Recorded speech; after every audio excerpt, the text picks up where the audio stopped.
Très bonne question ici de Eric. Est-ce qu'il y a la possibilité d'avoir des infections au niveau des implants au même titre qu'une dent naturelle?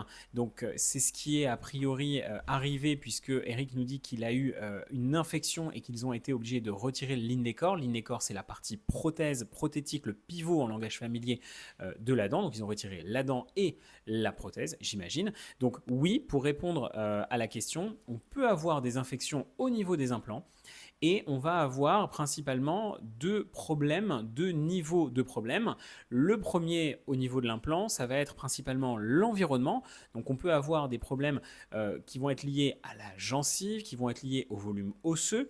On a ce qu'on appelle des périimplantites, des infections au niveau de la périphérie de l'implant qui va créer des pertes osseuses de gencives et d'os qui vont faire à la radio d'ailleurs des cratérisations. Donc l'os va s'éloigner finalement, va se cratériser autour de l'implant, créant un problème d'intégration osseuse au niveau de notre implant. Alors ça, c'est vraiment effectivement un problème puisque si la périimplantite va attaquer complètement notre implant, il n'y aura plus d'os autour de l'implant et effectivement, l'implant peut complètement se perdre, bouger et à ce moment-là, on peut aller jusqu'à l'extraction de l'implant. Deuxième problème, ça peut être aussi une problématique au niveau de la prothèse, donc de la dent, de la couronne implantoportée qui va être sur l'implant ou de la connexion entre la dent, la couronne implantoportée et l'implant. N'oubliez pas qu'il y a plusieurs étages. Il y a l'implant qui est la racine artificielle. Sur cet implant, on met ce qu'on appelle un pilier, une infrastructure coronaire. Et sur cette infrastructure, on a la couronne. Donc ces éléments sont emboîtés les uns avec les autres. Et il peut y avoir aussi des problèmes à ce niveau-là. Alors, je passe les traumas, les cassures, etc.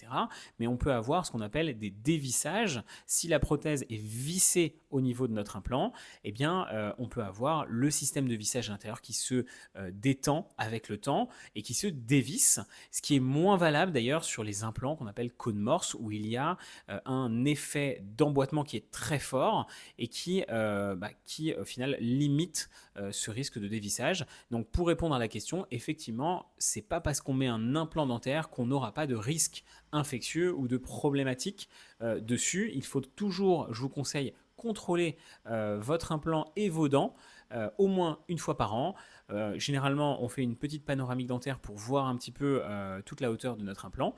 Et comme ça, on est tranquille. N'hésitez pas à poser vos questions et je mets en description encore d'autres infos. N'hésitez pas à consulter la description.